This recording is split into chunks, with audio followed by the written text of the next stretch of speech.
Chapter 2, Section 4, Healing as Release from Fear. Our emphasis is now on healing. The miracle is the means. The atonement is the principle. And healing is the result.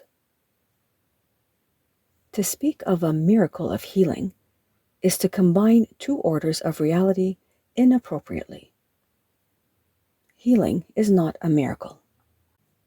The atonement, or the final miracle, is a remedy, and any type of healing is a result. The kind of error to which atonement is applied is irrelevant. All healing is essentially the release from fear. To undertake this, you cannot be fearful yourself. You do not understand healing because of your own fear. A major step in the atonement plan is to undo error at all levels. Sickness, or not right-mindedness, is the result of level confusion, because it always entails the belief that what is amiss on one level can adversely affect another. We have referred to miracles as the means of correcting level confusion, for all mistakes must be corrected at the level on which they occur. Only the mind is capable of error. The body can act wrongly only when it is responding to misthought. The body cannot create, and the belief that it can, a fundamental error, produces all physical symptoms. Physical illness represents a belief in magic.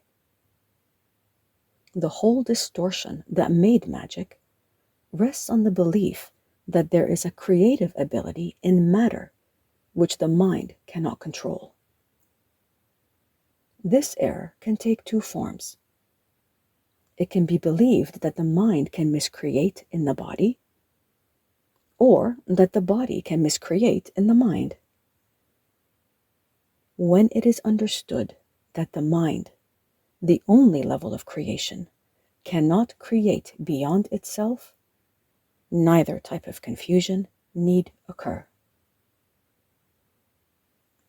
Only the mind can create because spirit has already been created, and the body is a learning device for the mind. Learning devices are not lessons in themselves. Their purpose is merely to facilitate learning. The worst a faulty use of a learning device can do is to fail to facilitate learning. It has no power in itself to introduce actual learning errors. The body, if properly understood, shares the invulnerability of the atonement to two-edged application. This is not because the body is a miracle, but because it is not inherently open to misinterpretation. The body is merely part of your experience in the physical world.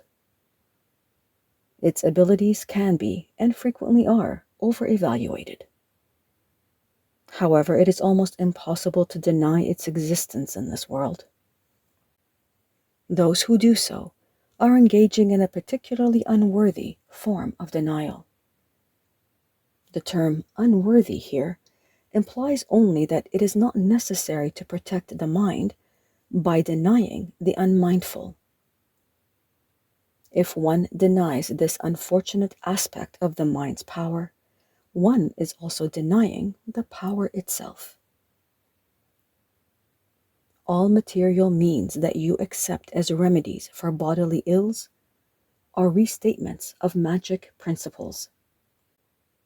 This is the first step in believing that the body makes its own illness. It is a second misstep to attempt to heal it through non-creative agents. It does not follow, however, that the use of such agents for corrective purposes is evil. Sometimes the illness has a sufficiently strong hold over the mind to render a person temporarily inaccessible to the atonement. In this case, it may be wise to utilize a compromise approach to mind and body, in which something from the outside is temporarily given healing belief. This is because the last thing that can help the non-right-minded or the sick is an increase in fear.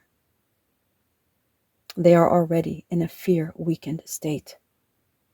If they are prematurely exposed to a miracle, they may be precipitated into panic. This is likely to occur when upside-down perception has induced the belief that miracles are frightening. The value of the atonement does not lie in the manner in which it is expressed. In fact, if it is used truly, it will inevitably be expressed in whatever way is most helpful to the receiver. This means that a miracle, to attain its full efficacy, must be expressed in a language that the recipient can understand without fear. This does not necessarily mean that this is the highest level of communication of which he is capable. It does mean, however, that it is the highest level of communication of which he is capable now. The whole aim of the miracle is to raise the level of communication, not to lower it by increasing fear.